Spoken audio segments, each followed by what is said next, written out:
Welcome to the Bitcoins class with Dr. Chris Wilmer today.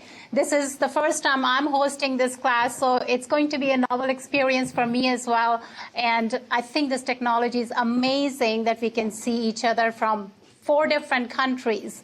Okay, so just to get started, what I'd like to do is get a brief introduction about our class. This is my class. My name is Harpreet Kochar. I teach here at Durham College, and the class that I have with me today is Insights into Economics, and a number of students here from different fields of study. So would anybody like to introduce themselves? You could pass that, that's the student microphone, by the way. There's a microphone there. Anybody would like to introduce and say which class you are from or what's your field of study? Nobody wants to do that. Yes, go ahead. We'll just pass this on. Where did my globe go? I had a globe in my hand. Go ahead. Hi, I'm Shade. I am currently enrolled in the protection, investigation, and surveillance. That's security. Security. Very good. Yeah. Thank you. Anybody else would like to introduce? See, we got the ice going now, the breaker going. So anybody else would like to volunteer to introduce themselves? Yes, go ahead, please. My name's Diana Leader. I'm actually in the Human Resources Management course. And this is kind of a treat for me because I speak Hungarian fluently. So, Jónapot. Jónapot? Jónapot kívánok. Jónapot. So I learned that's all. That's all the Hungarian I know. Jónapot. So welcome. Please go ahead and talk to them in Hungarian. I don't know what. Sorry, I didn't mean to put you on a spot there.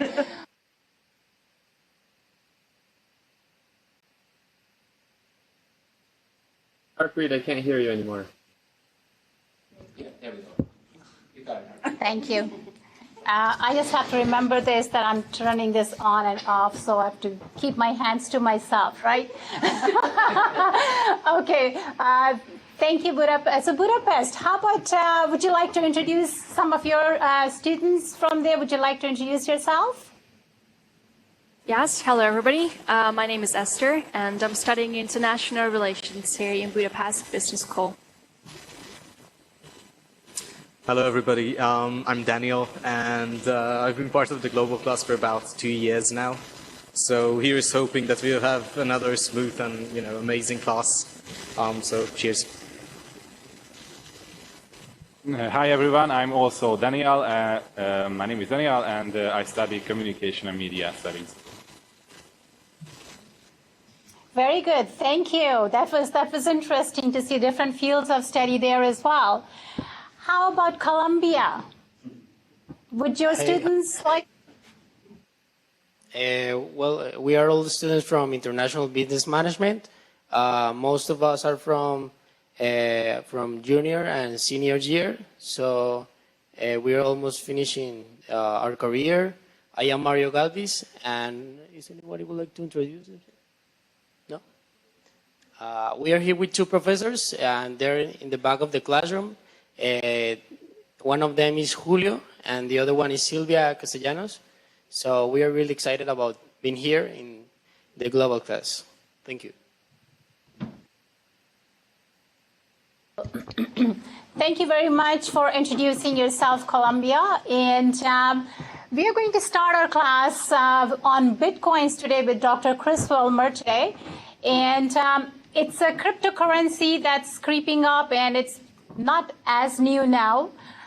So what we'll do is we'll go ahead and I'll introduce Chris first, and then we'll go ahead with his presentation, and then open it up for discussion to see what questions you have for Chris, or if we can answer the questions here.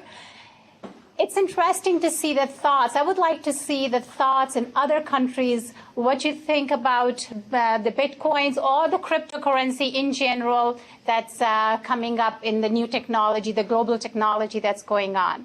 Okay, so a little bit about Chris I'm going to read this here. I can spend days talking about Chris because his resume is just like amazing. Currently, Chris is an assistant professor in the Department of Chemical and Petroleum Engineering at the University of Pittsburgh. He was named to the 30 under 30 in energy in the Forbes list magazine that's published here in US. In his field, he has published numerous, and I lost count on peer-reviewed articles in chemical engineering research. He's basically a genius. In his field of study, of course, I mean, that's separate, but he more recently became interested in Bitcoin cryptocurrency research. Actually, the first time I heard of Bitcoin was from Chris at one of the birthday parties.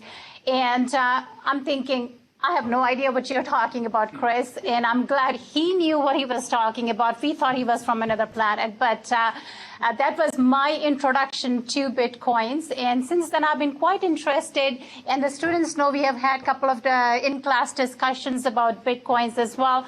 But still, we seem quite lost. Would you agree with me, guys?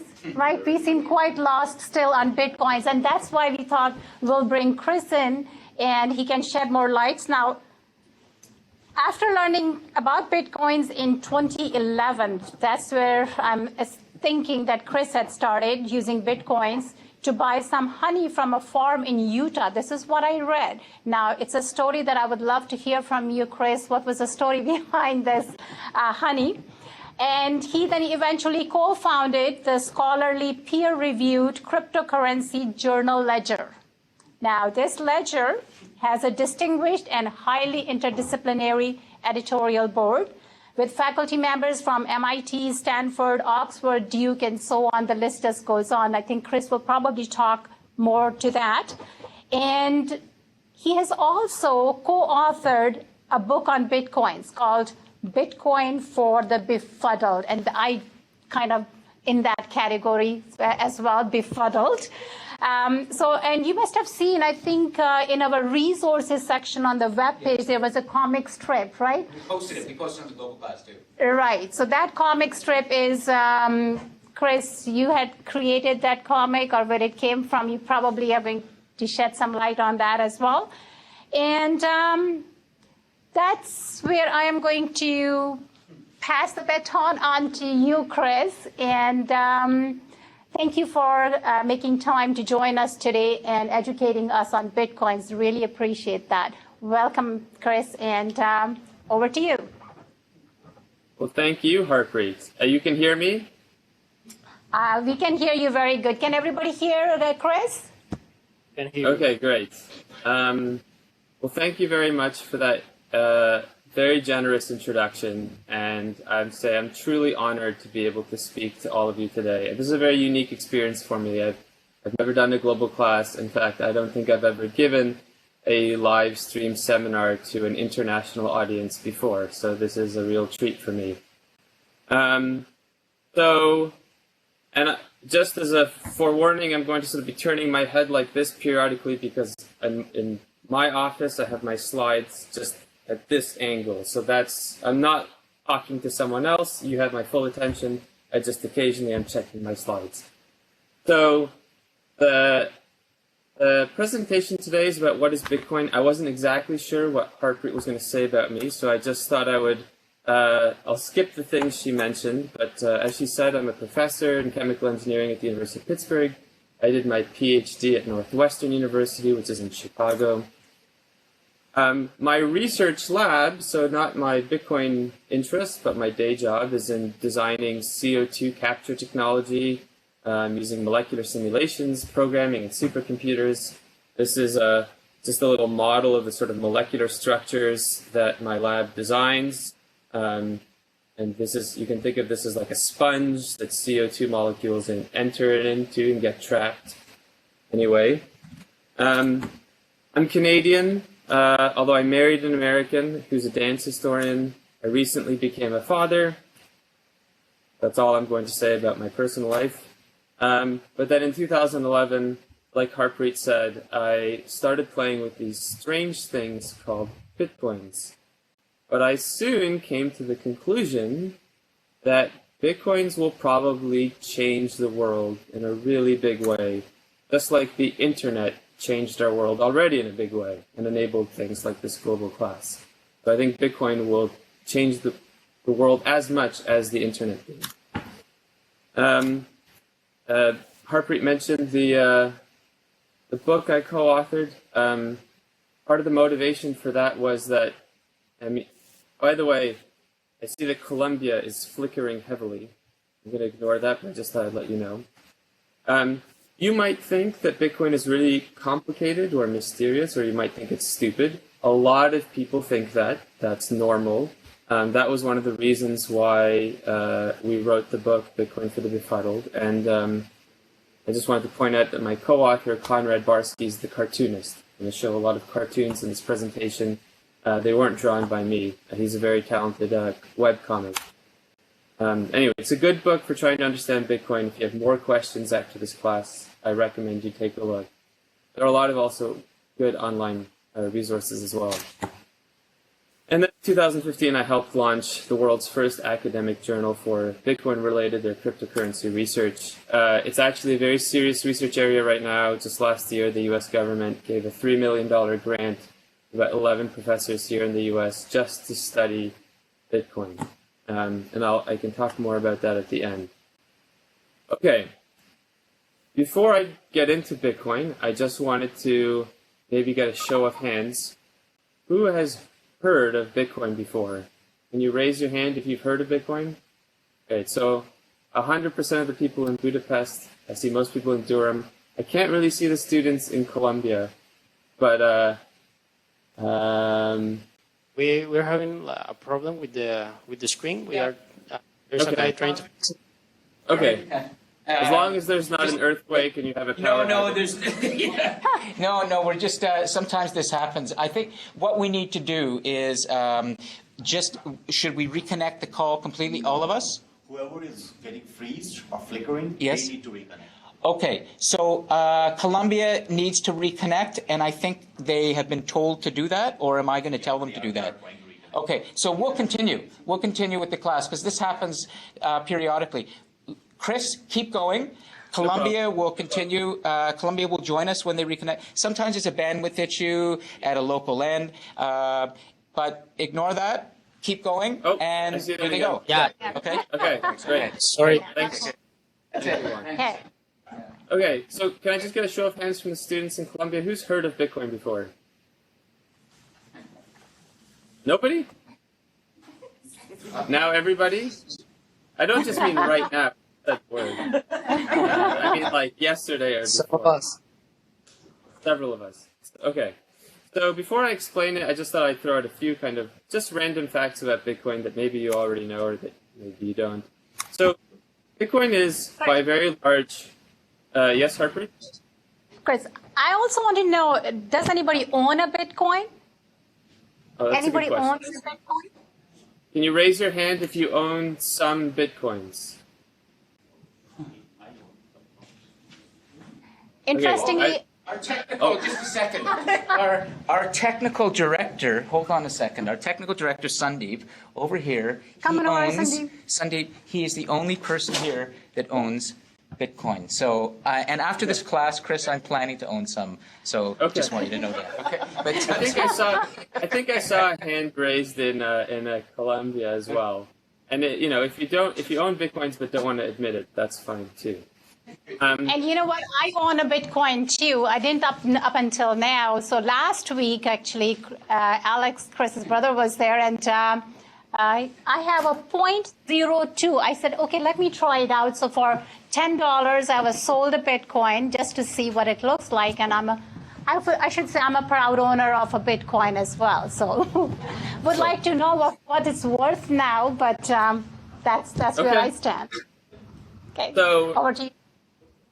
So I'll explain in as simple as terms I can what Bitcoin is, but just some quick facts just to maybe whet your appetite. So Bitcoin is the largest computing project in the history of mankind by a huge margin. The Bitcoin network performs more computations per second than all of the world's supercomputers combined. Actually, that's an outdated statistic. That was true 2 years ago. Right now, the Bitcoin network performs more computations per second than every computing device in the world combined. If you took all the supercomputers, all the phones, all the laptops, and you combined all of them, it'd still be less powerful than the Bitcoin network itself. Another interesting fact, and this one was in the papers quite frequently, there was once a website called the Silk Road that sold hundreds of millions of dollars of illegal drugs online. It was a very user-friendly shopping experience. Anyone can go, it's just like Amazon, and you could order cocaine and have it delivered to your house. You could only pay in Bitcoin, and it was eventually shut down.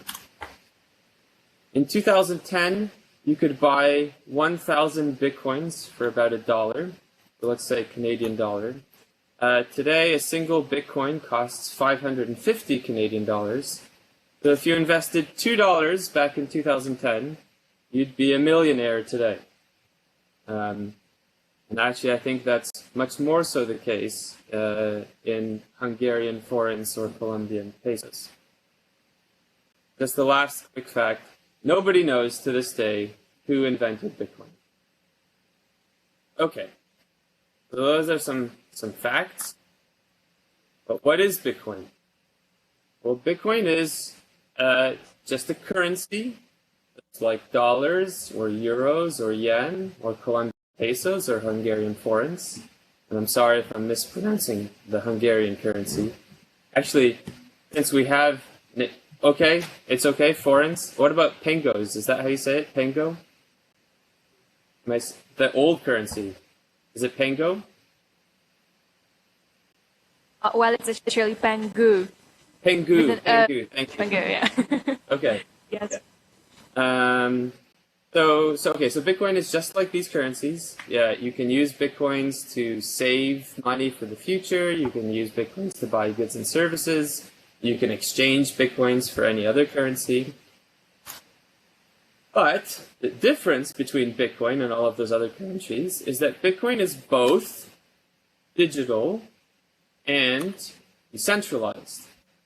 And it's the first such currency to have both of those two properties.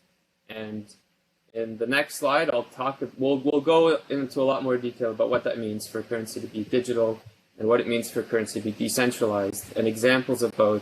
But Bitcoin is the first to ever have both of these properties at the same time. Bitcoin is not a computer game currency, has nothing to do with computer games of any kind. That's a common misconception. It's not a product of a company. There's no company that made or sells Bitcoins. In fact, there's no Bitcoin company, period. And it's not a physical coin. You can't hold Bitcoins in your hand, although some people have sort of done something like that for fun. Bitcoins are just digital information, but you may have seen photos of, I'll try and hold it up to the camera, of things like this. So people have made sort of metal coins where the digital information is printed on the back. But generally speaking, but those aren't exceptions, and those are just sort of toys. Bitcoins themselves are not physical that you can hold in your hand. So what is a digital currency? What makes a currency digital? A lot of us are familiar with pieces of paper, cash that we use to pay for things, or coins. A digital currency is just any form of money that can be used to pay for things over the internet or using computers instantly and remotely. Doesn't require physical storage. Digital currency is just a number recorded in an electronic database somewhere. And actually, most of us use digital currencies every day. The US dollar, I'm sure here in Hungary and Colombia, if you have bank accounts, then you have digital currency. If you go to the bank, they don't actually have vaults full of pieces of paper. Usually it's just a number in a database that represents your bank saving account. So US dollars, if you use them with credit cards or PayPal, or you do online bank transfers. These are all things you can only do with a currency that's digital. It's represented in a computational way. Computer game currencies are also digital currencies. So even though I said Bitcoin has nothing to do with computer games often like Warcraft and various games out there have their own little currencies, and those are digital currencies too. You can think of airline miles or reward points as kind of examples of digital currencies. All of these are all centralized. The US dollar, computer game currencies, airline miles, these are all centralized currencies. They're operated by a single entity that has complete control over that currency. Decentralized currencies are not controlled by any single entity, and there's no single point of failure. So like with computer game currencies, the company that makes that computer game currency disappears, all the currency disappears with it. In various countries, but I'm more familiar with American history, in the early 19th century, there were a lot of private currencies. So banks, churches, companies would issue their own currencies, but when the companies collapsed, the currency vanished. So there were single points of failure. There are examples of decentralized currencies. In fact, most of human history took advantage of decentralized currencies, like gold or silver coins. There's no person who owns all the gold in the world. There's no person who's in charge of making gold coins. Anybody can make gold coins. You could get up right now and you could go to a river and pan for pieces of gold, and you can mint your own gold coins, and they would function like any other gold coins. They'd have the same value as gold coins produced by anyone else. You don't have to sign up. You don't need a license. So gold and silver coins, which have been used for thousands and thousands of years, there's no single point of failure around using them as a form of money. There's no corporation, there's no person, there's no government in charge of gold. Sometimes I say it's like, there are electric companies that provide electricity to your house, but there's no company that owns electricity as a concept. So there's no company that owns gold as a concept. And similarly, diamond, oil, food, other commodities people have used for money. Nobody has complete control over any of these things. So these are all decentralized things that humans at various points have used as money. And long ago, people used wampum shells, feathers, and beads. And again, these are all decentralized. So what no one's ever done until Bitcoin came along is no one ever combined these properties of having something that's decentralized, not controlled by anyone, but that can be used on computers and can be sent remotely to people over the internet. Why not? Well, before we go into why not, we might ask, why would you combine them? So, and I thought we could be a bit interactive here. Why are these properties important, or why do you think they're not important? Can anyone say why is it important to have digital currencies? Like, what are some advantages of? We recently moved to digital currencies. What were some of the problems we had before digital currencies? Does anyone want to raise their hand and say some things about the advantages of digital currencies?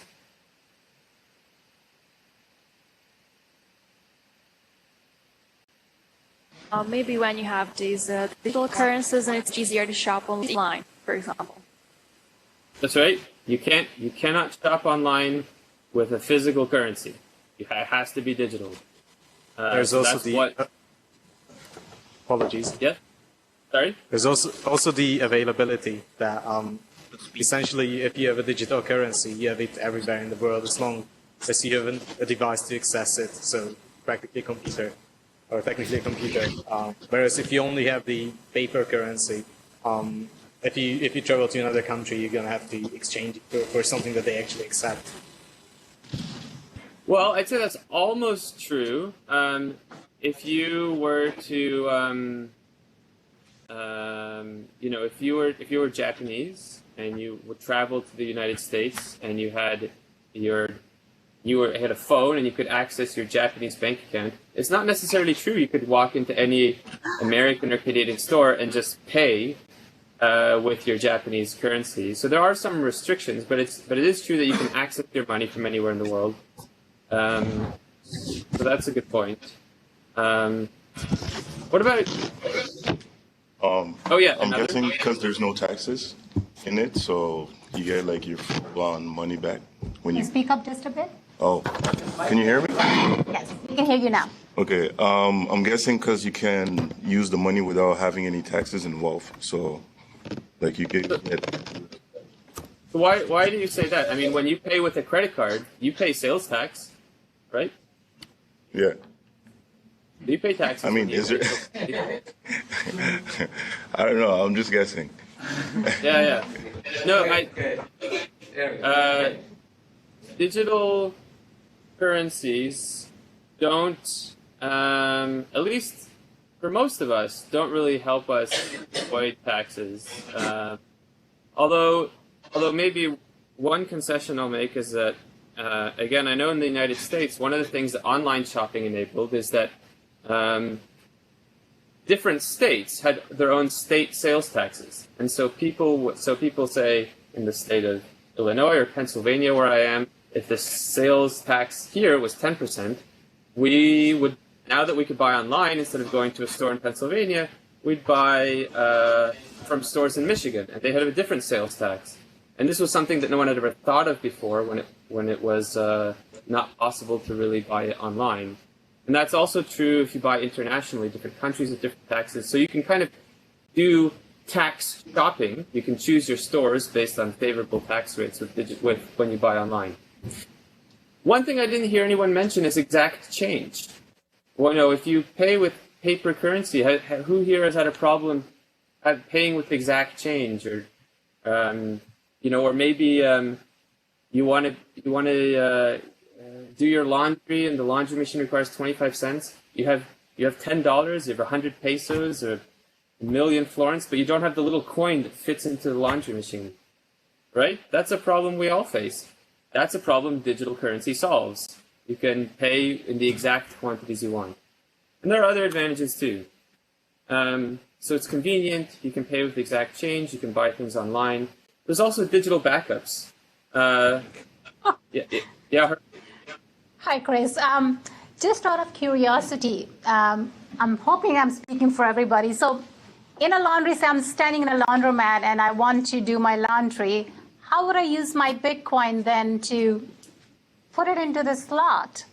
Well, I'm not talking about Bitcoin, right? US dollars are digital currency if you use PayPal. Okay. Pesos, foreign, we moved in the last 30 years. Most of us use digital currency today, right? When we switched from using pieces of paper and coins to using computers and bank accounts, we largely switched to digital currency. Most of the world's money today is digital, and that has nothing to do with Bitcoin.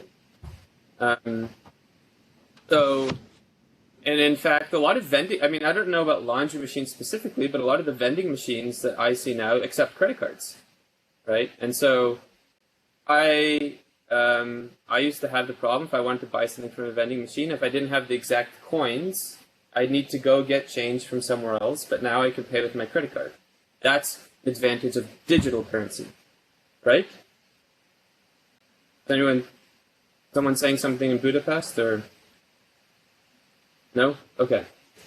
And another advantage of digital currencies is that it's harder to lose your money. So if you have a wallet full of pieces of paper and you lose it, your money is gone. But if you lose your credit card, that's a risk. If you lose your bank account login information, is there a technical problem? No? If you lose your bank login information, that's a risk. Maybe someone can use that to access your bank. But generally speaking, if you lose those things, if you lose your wallet and it's just full of credit cards, you don't immediately lose your money.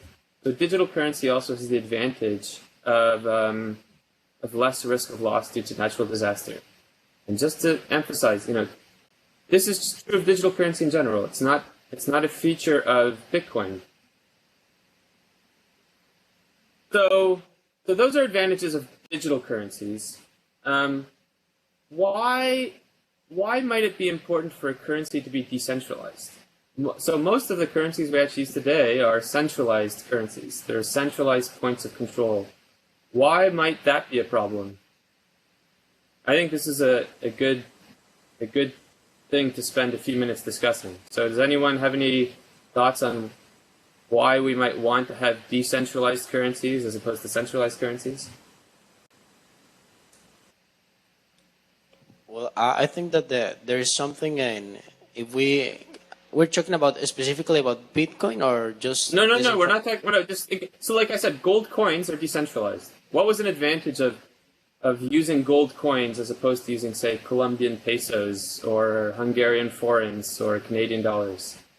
Well, one of the things of the if there is a decentralized currency is that you can there's not like a big effect on the things that compared to other currencies.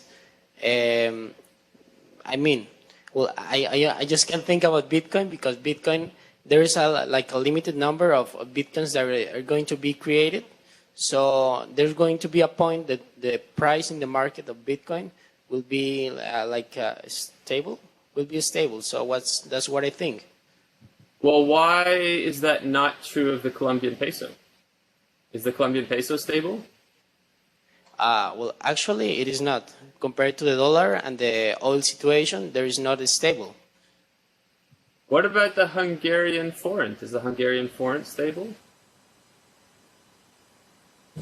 No, it's not. It's a lot of factors are like IMF and the European and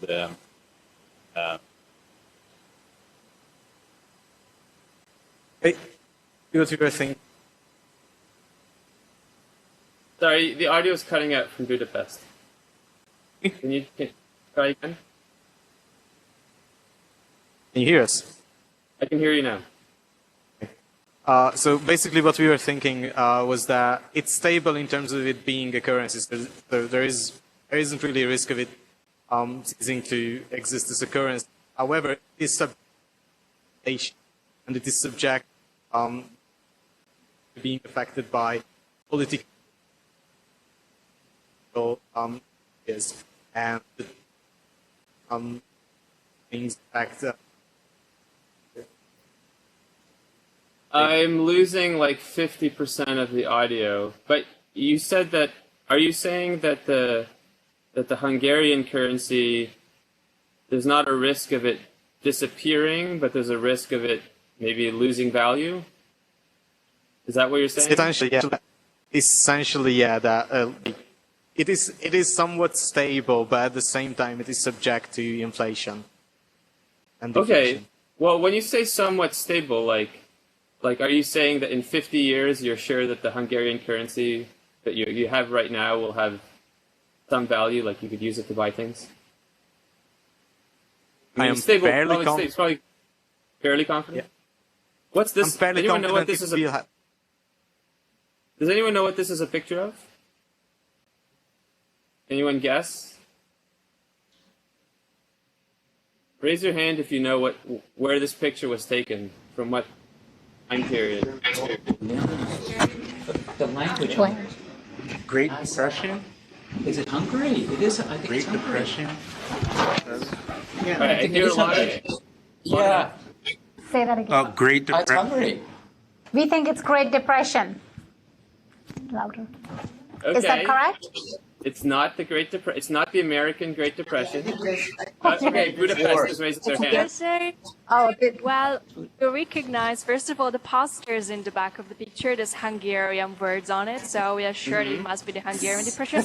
And there, people are just washing away billiards of pangus, the old currency in Hungary, because they were worth nothing. So actually, people were heating with money. They were burning the money to give heat to the houses. So it was worth billions, and we're talking about billions of forints and pangus. Yeah, this is a huge, huge disaster. a huge disaster. That's a picture from 1946 of the Hungarian pengus being swept into a hole in the street because they were worthless. And when they're worthless, that's like all of your savings for maybe generations of your family being completely wiped out. And that's not a rare, I mean, it's kind of rare. Within your own life, maybe that happens once, but in terms of human history, that happens all the time. This is a short list, not comprehensive at all. It happened in Germany in the 1920s, it happened in Greece in 1944, happened in Yugoslavia in 1994, Zimbabwe recently in 2008. It's happened multiple times in the last 10 years in Argentina, and it's happening in Venezuela right now. Not inflation, not like losing 50% of your value, kind of like Hungary and Colombia did relative to the US dollar, but losing 1,000% of its value in a year. That's what's happening with the Venezuelan bolivar right now. And that can only happen with a centralized currency.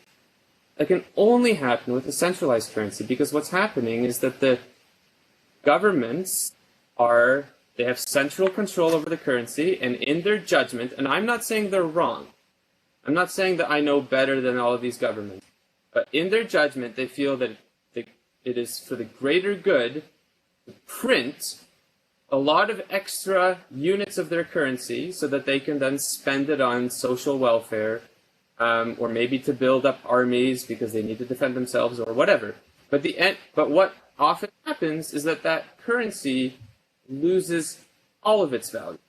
Most of the time it loses some of its value, but in the cases of hyperinflation, it loses 100% of its value. And that, yes?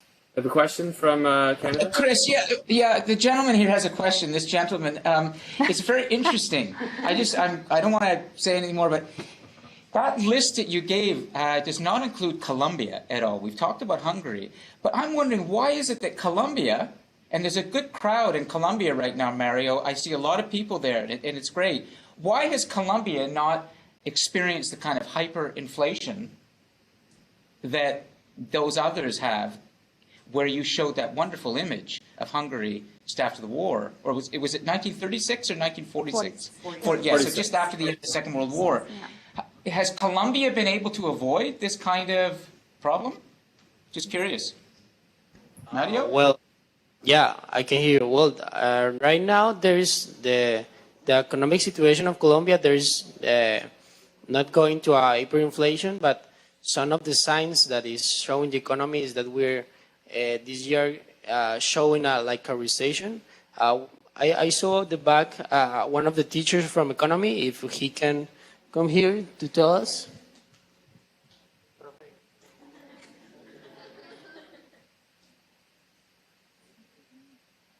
Hold on.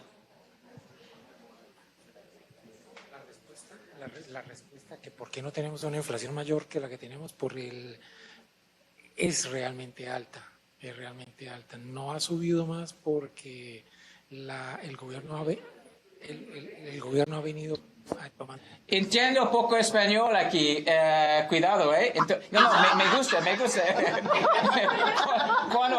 Cuando hablas en español, me gusta escuchando la lengua, pero... He can say in French, that problem? He speaks more French than English. Oh, whatever. Speak it in English. If you can translate back into English, por favor. Gracias.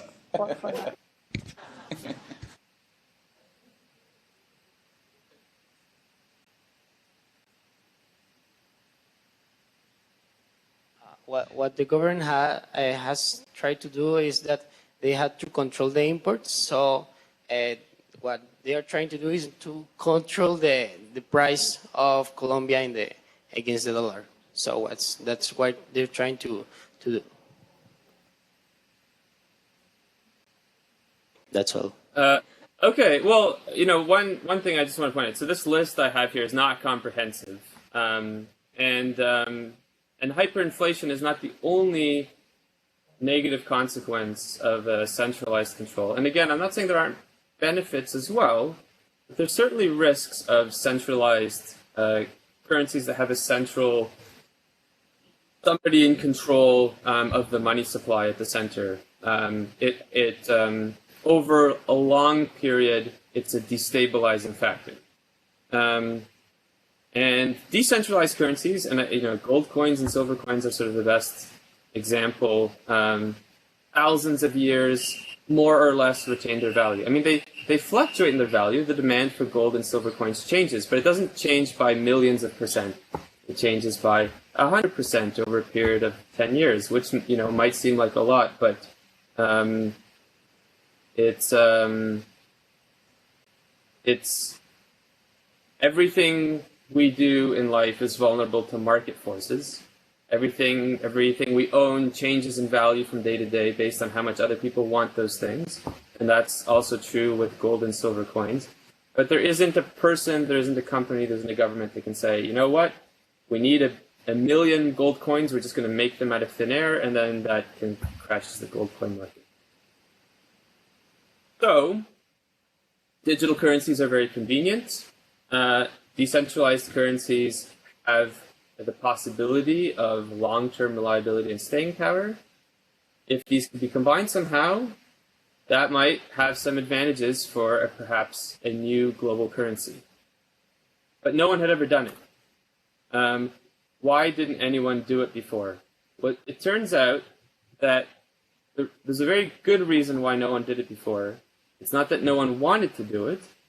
Lots of people wanted to do it. There's some 30 years, and I won't go into any of this, of technological effort that went into trying to develop a decentralized digital currency, and all of the efforts failed. It's a very hard engineering problem.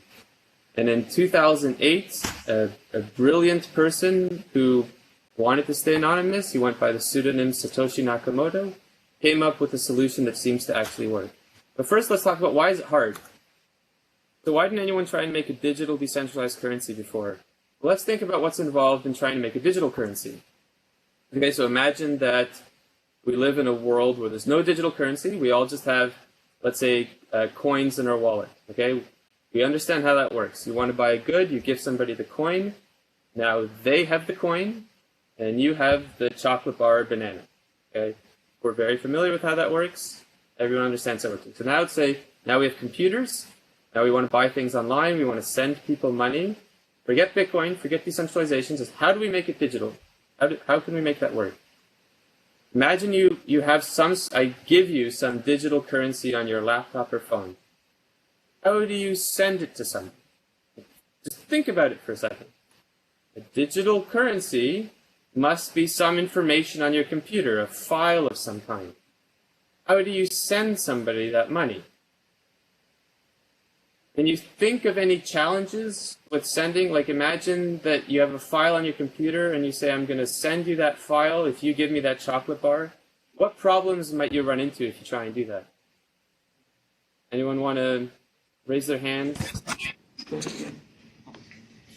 I think one of the problems might be that you don't, if it's like a different language from a different computer, it might be, if it's encrypted or not encrypted, someone else could steal the file, or it could get lost in translation.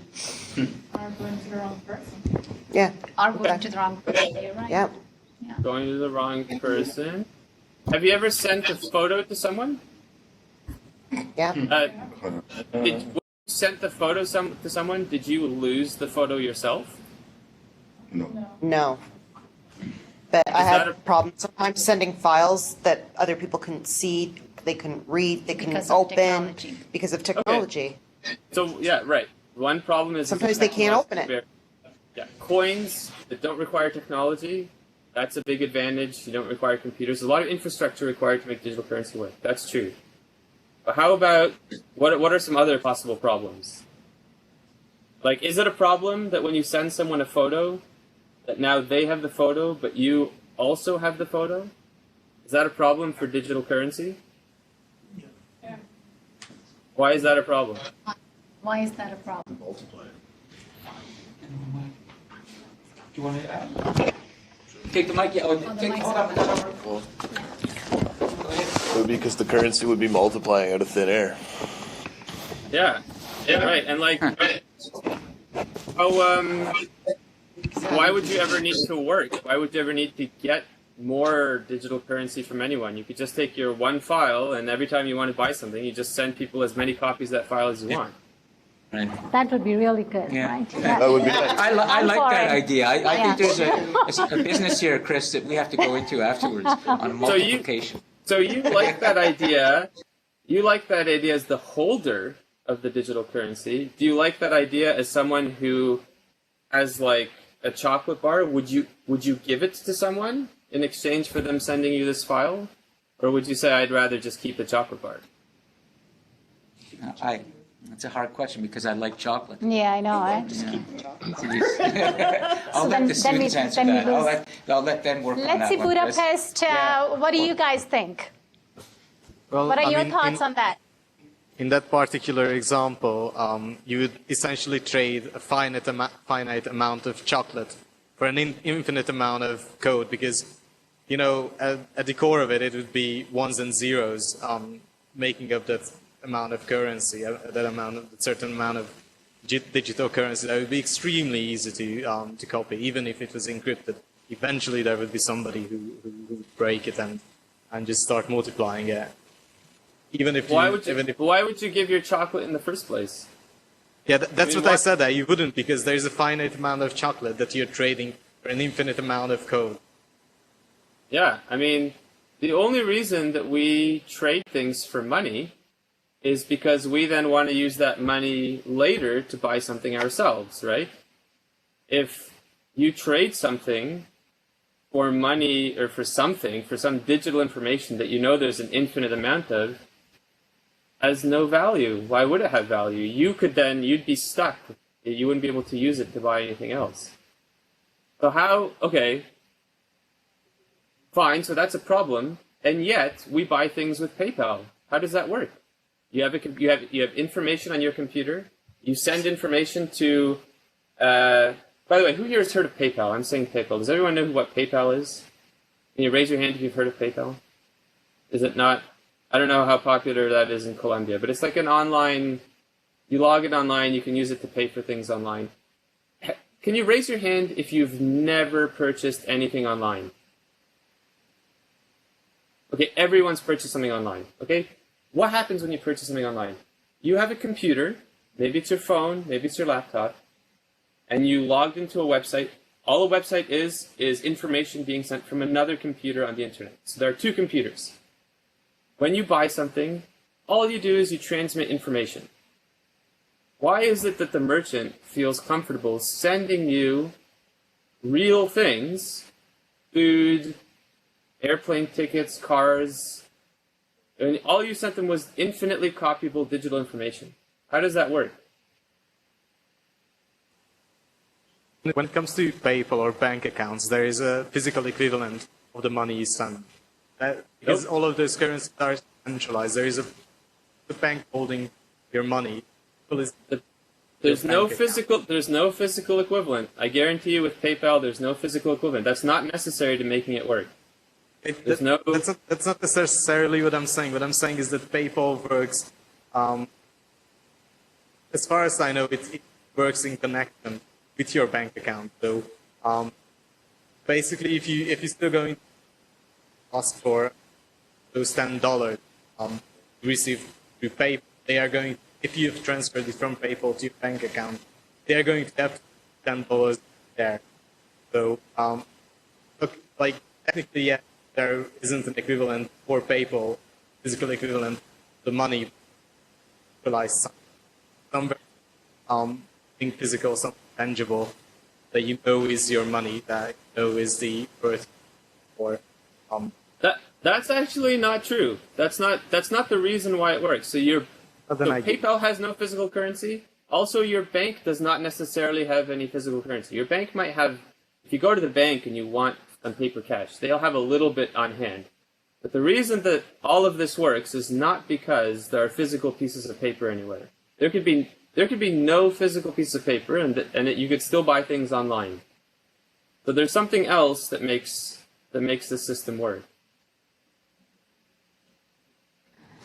Anyone guess? So, Yeah, so Colombia, students from Colombia, what do you guys, let's hear your thoughts on that.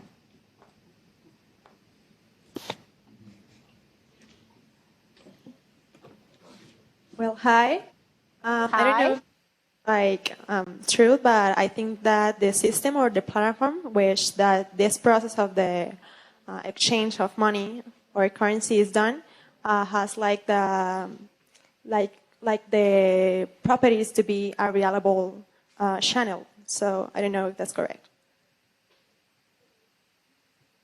I'm not entirely Can you repeat that answer? Yeah, I was saying that maybe the system, like you were saying, or the platform by which this process of exchanging currency has the right qualities or properties to do this kind of change, so that make it reliable and like for people to trust to use the system to exchange things or buy things online, for example.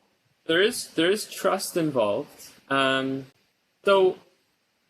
So right, earlier we talked about the fact that with digital information, the problem is you can send the same digital information over and over and over again. But if you tried that with PayPal or Amazon, or if you try to buy something online and your computer sends digital information to someone and you get a bicycle or some food, and then you try and send that same digital information to someone else, your bank or your processors will say, no, you can't use that to buy anything else. You've already spent that money. Even though you're using the same digital information, PayPal and your bank, they're keeping track of how much money you have.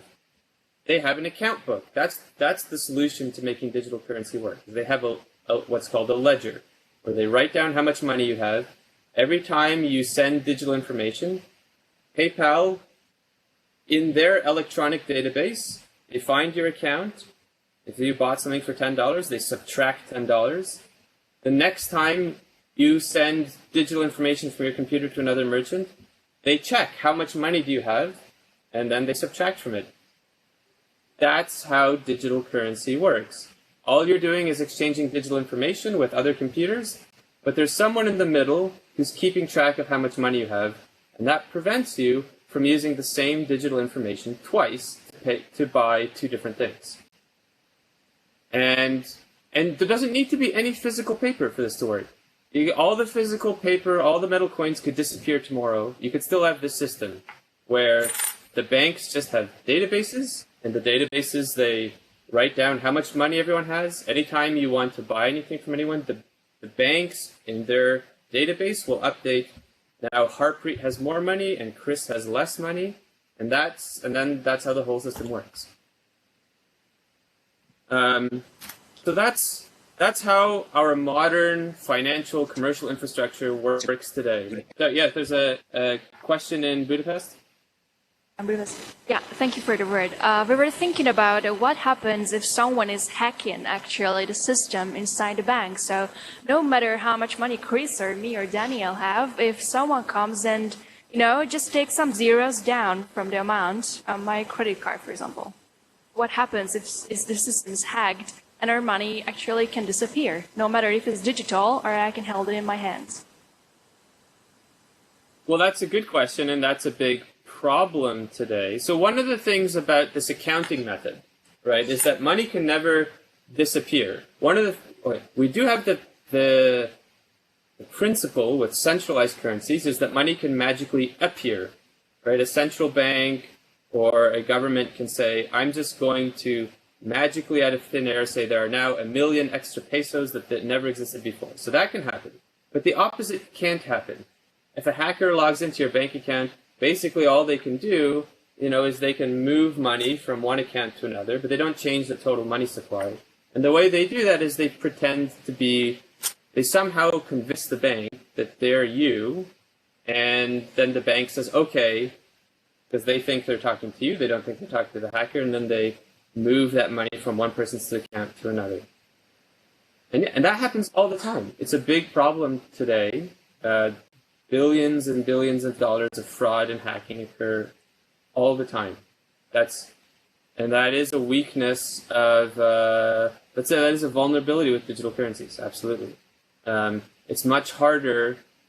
It's not harder to steal physical currency if I'm right next to you, right? If you have a piece of paper in your wallet and I'm right next to you, I can also steal them. But with digital currencies, now we have thieves can be all over the world and try and represent you. However, an advantage of centralized currencies, an advantage of the system we have today, is that all of these things can be undone. So if at some point you talk to your bank and you say, no, that wasn't me, that was a hacker, they can say, oh, we'll change that back. We'll find how that money was moved to the wrong place, we'll move it back.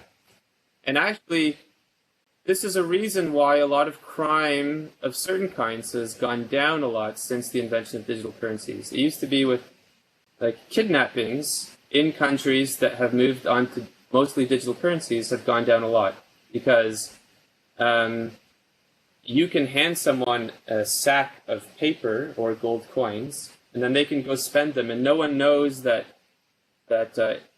when they spend them, that money was obtained through kidnapping. Because it doesn't say on the cold coin, it doesn't say on the dollar bill, this money came from kidnapping.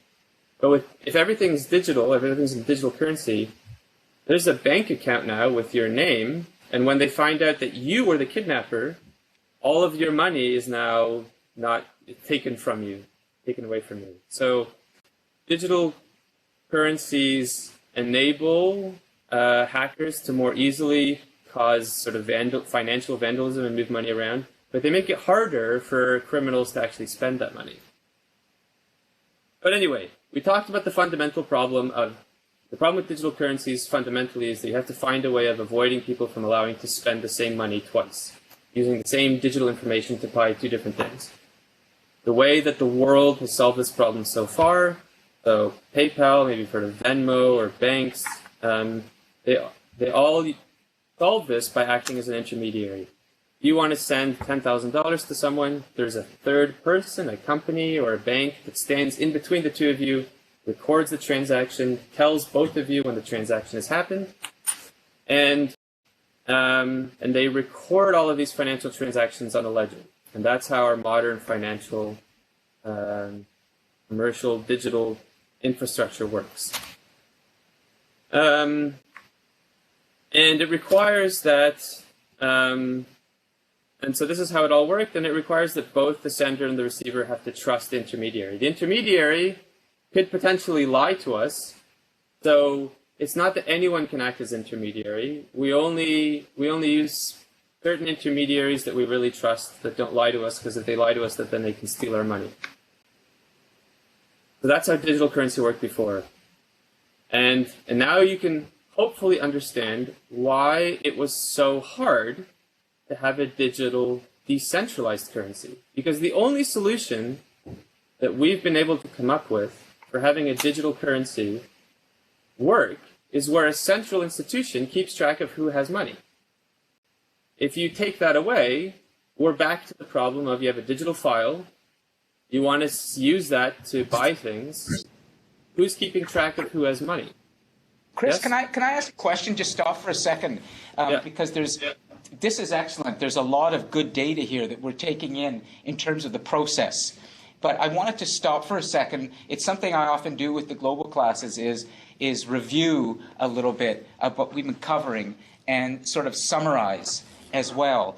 And I'm going to show you something that we do, and it's the first for you because this is the first global class you've done and the first that Harpreet's done. But I'm going to show you something that we do, okay, that will help the learning experience. And Mario, in Colombia, in Bucaramanga, you're also, excuse me, welcome to contribute to this. Everyone can. Let me show you something. We have an easel, okay, over here, and I'm going to zoom in to the easel, okay. And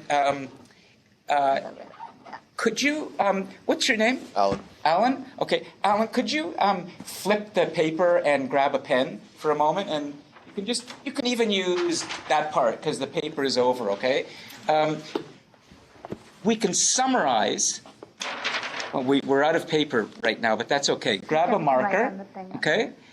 And I'm going to help you summarize for the moment, and I'll just bring the camera back here. Just a second, hold on. Okay, so let's go around to each of the locations. We'll start with Bucaramanga. We'll go to Daniel and Esther, the two Daniels in Budapest, and then students here, to get some key points down as to what has been covered so far, some critical information that we could use, and then we can post this on the Global Class website afterwards as a kind of a resource. So let's start in Bucaramanga for a moment. Mario and the others. What would you say are some of the key points that Chris has given so far? And could you tell Alan, you okay to write with the, yeah, okay. Tell Alan what he should write in terms of a key word or two, and we'll make a list of key points from Chris's presentation so far. What would be the first thing that you would tell Alan to write? Mario? Well, there are two things that Chris said about the digital currencies, that it was first place digital and decentralized, and there is something that. Watch. We'll stop for a sec. We're going to put decentralize. Okay, watch this, and I'm just going to. Okay, and I'll preset the. So we can see it. That's okay. We can go right in, and I'm going to preset. I should have done this in advance, but this is great. Okay, I'm going to call that camera number 2. I'm going to preset to come back to 1 would be just a second back here. So watch what we're going to do. Number 1 is this preset right here, and then number 2 will be the close-up. Great. Okay. So. Mario, the first word that we put there is decentralized. Okay, then it's great, Alan, digital. Digital. Okay, in Bucaramanga, any of the other students, do you want to maybe pass the microphone around, Mario, and see if there are any other students who would like to add to that list? What do you think we should put on the list? Don't think they're frozen. Oh, everyone's frozen again? Sandeep? Let's try. Oh. All time. Let's try the Budapest. Okay. No, what's going on today? Is this us or disconnect? No, I think it's just you guys. Sorry, Colombia's fine. Okay. Oh, okay. I think they're Great. They're live now. So go ahead in Colombia. What should Alan put on the list? What else in terms of just summarizing key points?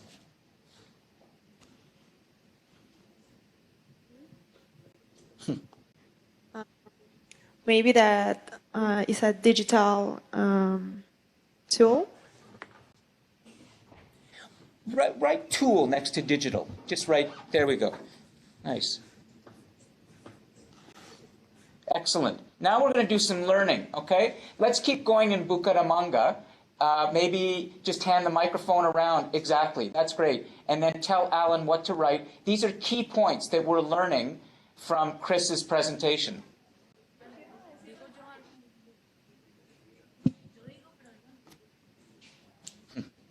Hi. I think the most important is that Chris said that Bitcoin will change the world, similar that in the past changed the internet. So Great. this is the most important. Okay. World changing. We're adding. Oh, this is nice, Alan. Good printing. I know. Because yeah, whenever I have a student do this right at the beginning, not every student wants to write this way, and this is. How about Budapest? This is calligraphy. This is not cryptography. This is calligraphy. Okay. Anyways, okay. So let's go in Budapest. Esther, Daniels, what should Alan write on the list in terms of key points so far? While we were thinking about it, these 3 words or expression actually sum up what was already talked about. And we are very curious about Bitcoin exactly. And maybe to give back the word to Chris, to Mr. Wilmer. And then we might be able to have more points to take down on the table by Alan. What do you think? Sounds good. That sounds great. Actually, anybody from our class here interested or would like to add on to the list here? How many of you interested to see where do I buy the Bitcoins? Anybody wants to know that? Yeah? Chris, how do we get rich? Exactly. The bottom line is, this is what I'm sure Budapest in Colombia, you guys want to know that too, right? How do we get rich buying the Bitcoins? We right? still have a little bit of time, right? If I have just one or two more slides, I was gonna cover that. Yes. Oh, So- absolutely. Oh, go for it. Oh, are you done with the keyword thing?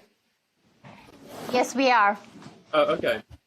Well, okay. So anyway, where we left off is that this is how digital currencies today work. Essentially, this is how our modern financial infrastructure works today. Centralized intermediaries record how much we own of everything. And as an aside, there's an enormous loss of privacy with the system. But you can see now why it's so fundamentally difficult to try and have a currency that's digital and decentralized, because how would you solve this double spending problem when you take the same digital information and you use it to buy two different things? The way that Bitcoin solved this problem is by distributing this ledger of all the transactions to everyone and anyone who wants it. Everyone keeps track of everyone's transactions. So Bitcoin uses a distributed ledger technology. The ledger of all Bitcoin transactions for the last 7 years is all public information. Anyone can download it.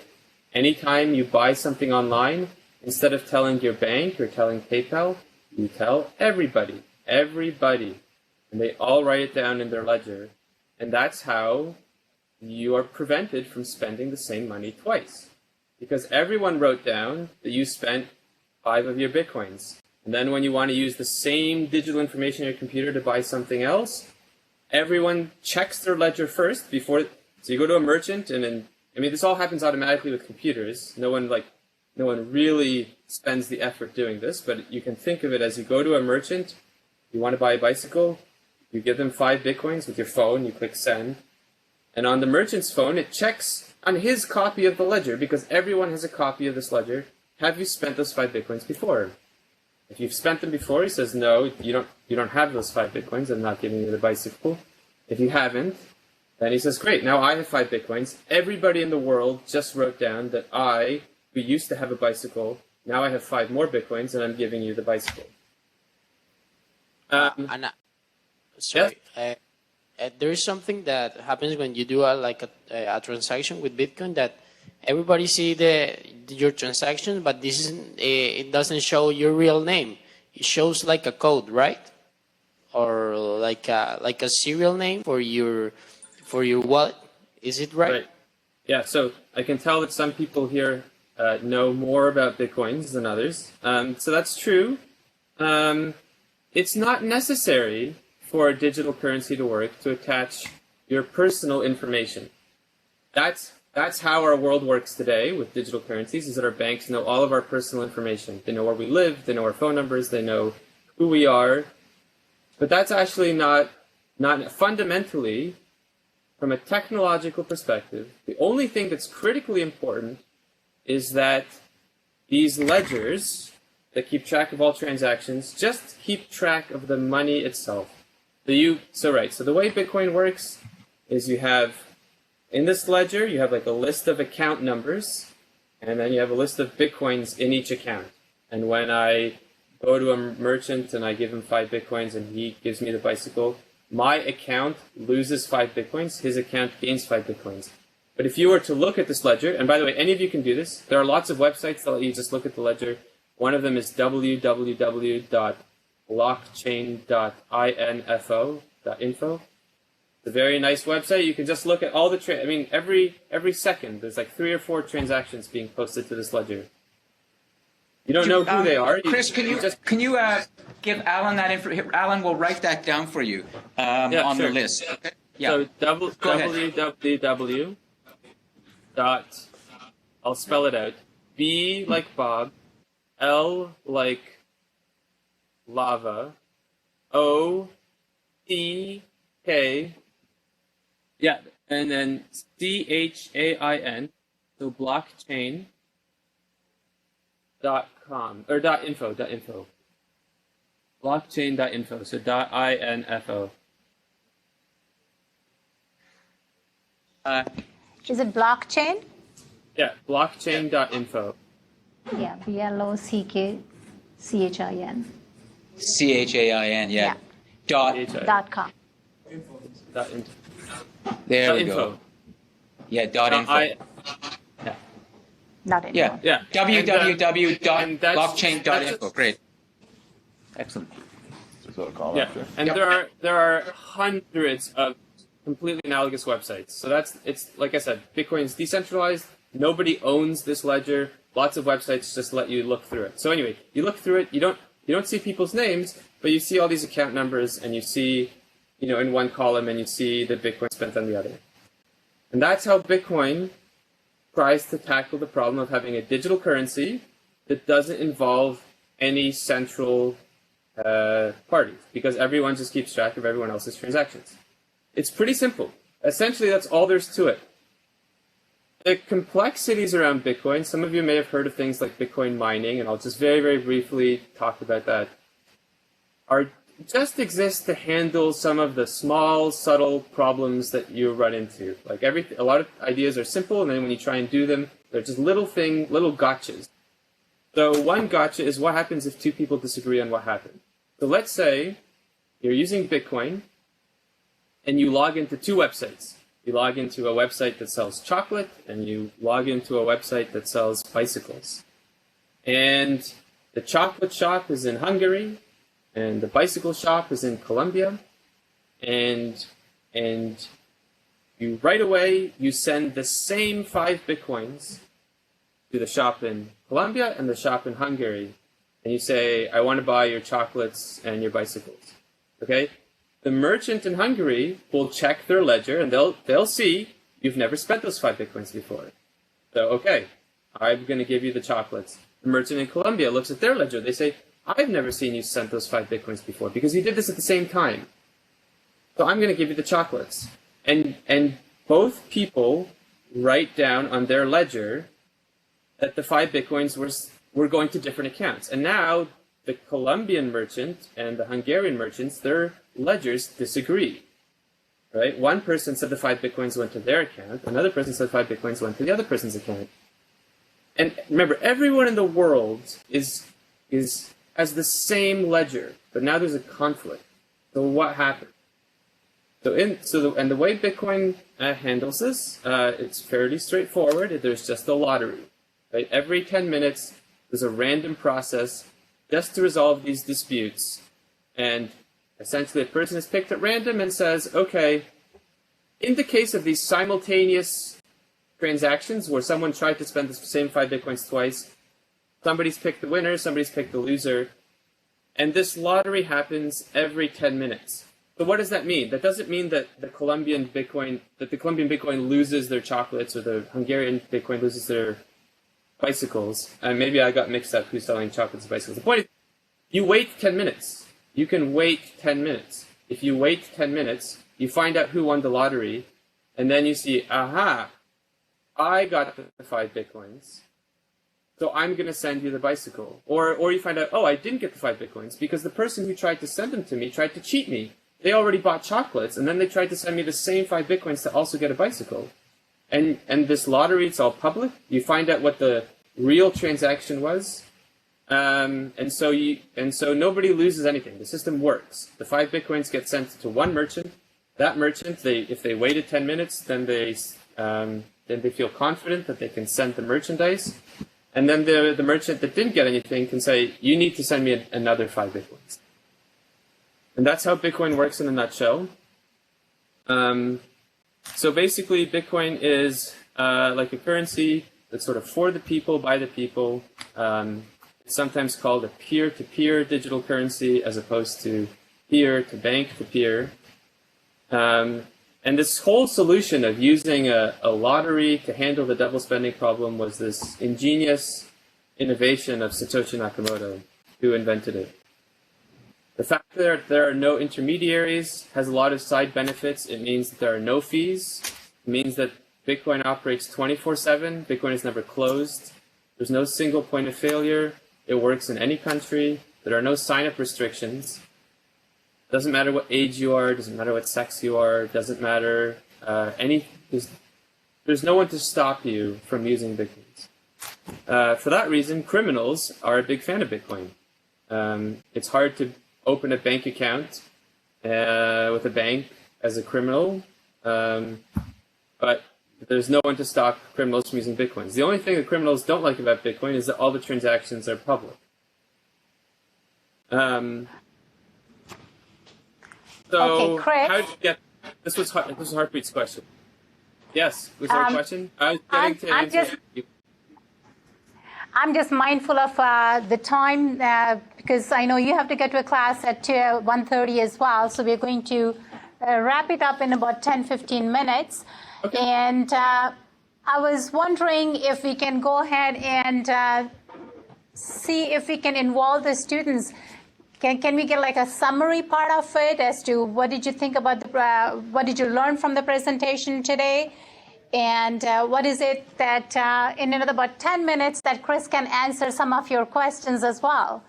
So can we start off with who wants to take a stab at it? We can start here. How about Budapest? Can we have you started on this, maybe a 1 minute or a half a minute summary of what you thought that you learned today and something that you would like to share with all of us? Daniel, how would you give Daniel if you were to pitch to somebody today and to say this is what we did in the global class today with this great guest in 1.5 minutes? What would it be on your feet? You're giving him 1.5 minutes. Or 1 minute. What was the critical stuff?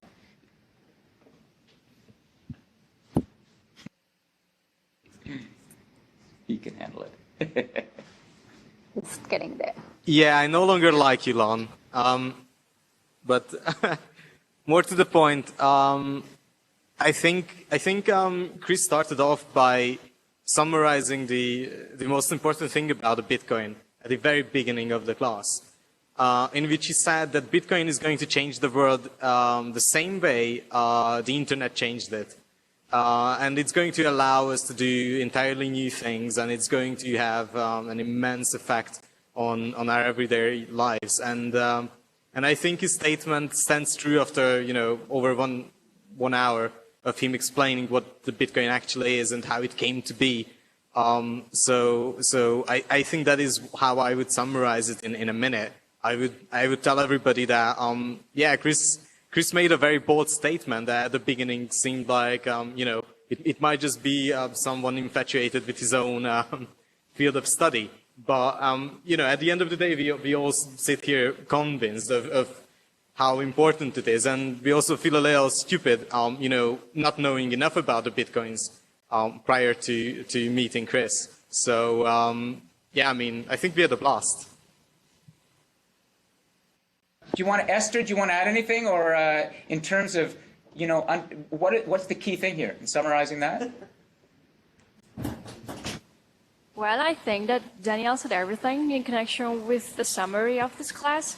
And maybe there are some missing infos, but we were very happy to take part. And thank you very much for Mr. Wilmer for this very useful presentation and this useful information, because Bitcoin is not really well known in Hungary and maybe not even in Mid-Europe or East Europe. So it was really an eye-opening presentation. And I hope that we can just, look after the other infos that's missing. Okay, Colombia, how about can we get a word in from you as to summarize today's session?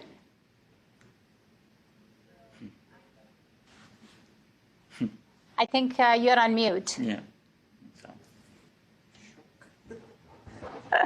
Well, I think that it's really important to know that, as you said before, that the Bitcoins is going to change the world, and I hope that help us to find a solution for all the crises, because we are every single country on problem, crisis, and for those reasons, I think that maybe in that way we're going to solve a lot of problems. And one student asked me that he read a news yesterday about that Windows 10 store and Xbox is not going to accept Bitcoins anymore. So I don't know if you know any information about it. Yeah, I Oh, can that's quickly answer that. interesting. That was a misreporting. So Microsoft clarified they still accept Bitcoins. So you can buy Windows 10 with Bitcoins. Or in the Windows 10 store.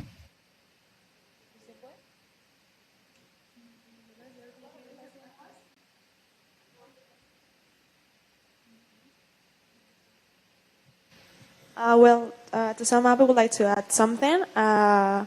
Bitcoin is the largest computing project in the history of mankind. We said that it has like some characteristics that are decentralized, a digital tool. They don't need intermediaries, and by which is decentralized, they have like less restrictions that maybe some type of currency that also have centralized manage. And I think that it allows us people to do like some kind or different kind of activities that haven't done before.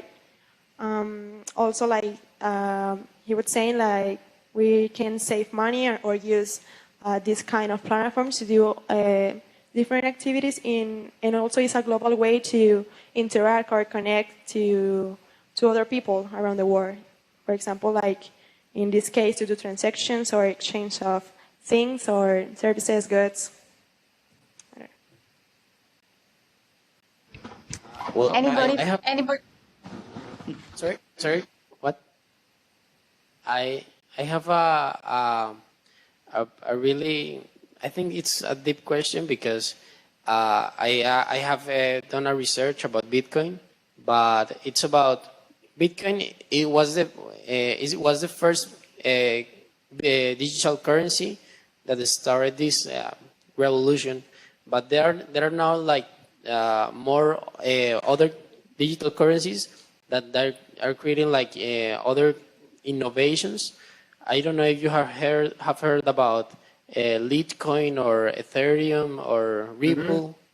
What do you know about that? What is the difference between each other?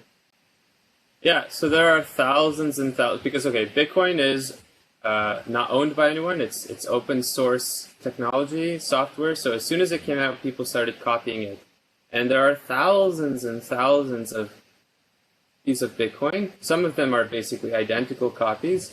Some of them are variations. I know Ethereum very, very well. My co-author Konrad Barsky is actually very involved in the Ethereum project.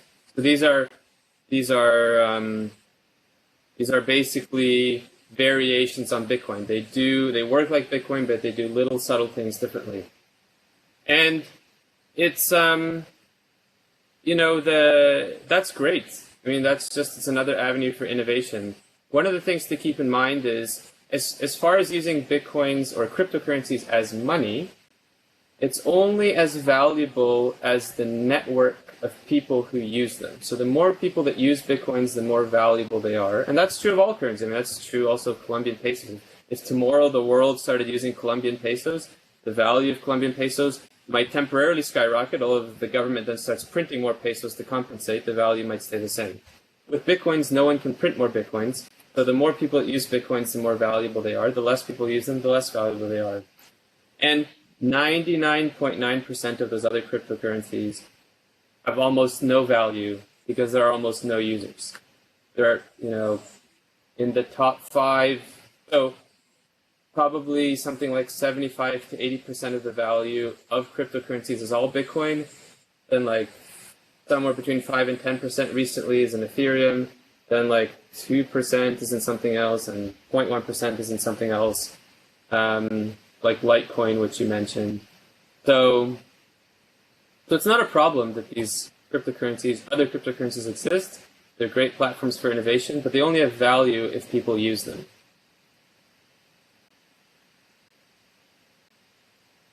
Thank you, Chris. That was great.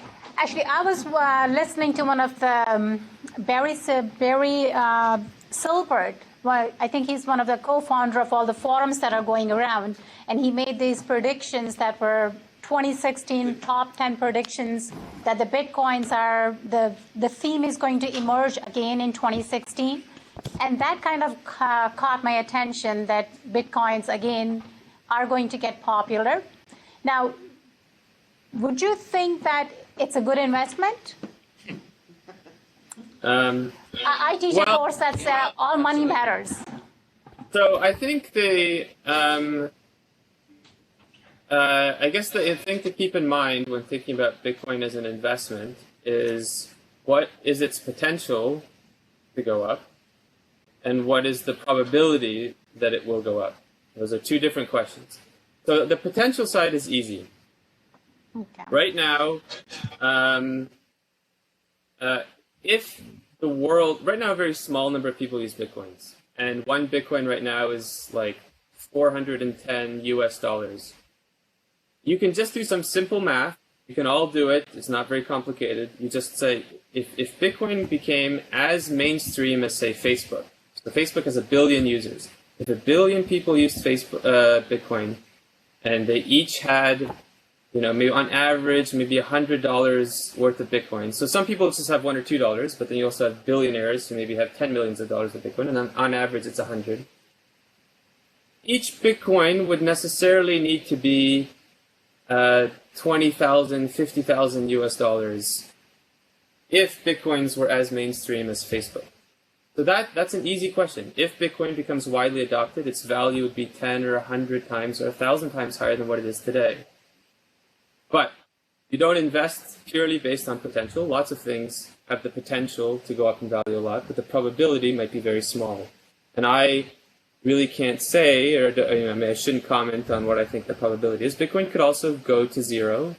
There could be some fundamental technical problem, or people might just slowly, over time, forget about it, use it less and less and less, and then it'll be like a lost language or something, like Esperanto. It was an interesting idea, but didn't catch on, and it just loses value over time. But so that's how you should think about investing in Bitcoin. Okay, well, I think we're going to wrap up now. Thank you, Chris. That was very enlightening. Of course, I'm hoping that we educated ourselves on Bitcoins today, and you gave us some important insight into the decentralized, the digital tools that we talked about. And of course, the biggest thing is the world is changing, the technology is changing, and we're looking forward to more of information on Bitcoins, hoping that it can increase in value. Now that I know that I have a 0.02 Bitcoin, I'm hoping that I'm going to get a millionaire one of these days, or lose my $10. Who knows that, right? But I do appreciate that, you sharing your wealth of knowledge with us. In Budapest, thank you for participating. And here, Diana here is, her background is from Hungary, so she's going to say thank you to you in Hungarian. So go ahead. Köszönjük, hogy tudtunk találkozni így komputeren keresztül. Whatever she said. And Colombia, thank you so much for joining with us today. And muchas gracias. Hasta la próxima clase. La próxima clase muy pronto con Bucaramanga. Otra vez. Gracias. I have to learn all these languages. Sorry, is there do you have an email or a web page where we can know your research? Or yeah. Chris, thank you, Mark. So I just put up. We will post it. We'll post it on the global class. We'll post everything for you, Mario, on the global class. So there will be a page. Email me, Lon Appleby afterwards, and we'll get everything on the global class. Information about Chris and all of that. Okay. Chris, okay, do you have your? Yeah, go ahead. Sorry. Chris, do you have your personal information on? Yes, he does. Yeah. The presentation is going to be posted online. Chris, would it be okay for us to share your presentation? Yeah, of course. Okay, thank you. So what we'll do is we'll post the presentation, and on the first slide you will find Chris has his information there, and we can contact with him. And of course, I know as soon as we walk out of the class, we will have 100 questions in our head saying, oh, that's what we wanted to ask. I mean, that's me getting old, but again, I'm pretty sure that all of us have these questions as well. And this has been an amazing experience. In a real time to be communicating with the 4 different countries, I think that's one of the biggest, I would say, the technology that's growing is absolutely interesting. Before we wrap up, I want to thank you, all of you, for joining us, and I want to thank Lon, who works endless hours, and he helped me put this whole presentation together, which is amazing. Thank you, Lon. Thanks, thank you. And Sandeep, our Gracias, Mario. and Sandeep, our technical director, who's made sure, and his team has made sure that we can all see each other and hear each other, and that's just amazing. Thanks. I'm hoping I can do more of this because I really enjoyed the class today. And everybody, thank you very much Wonderful. again. See you guys. Yeah.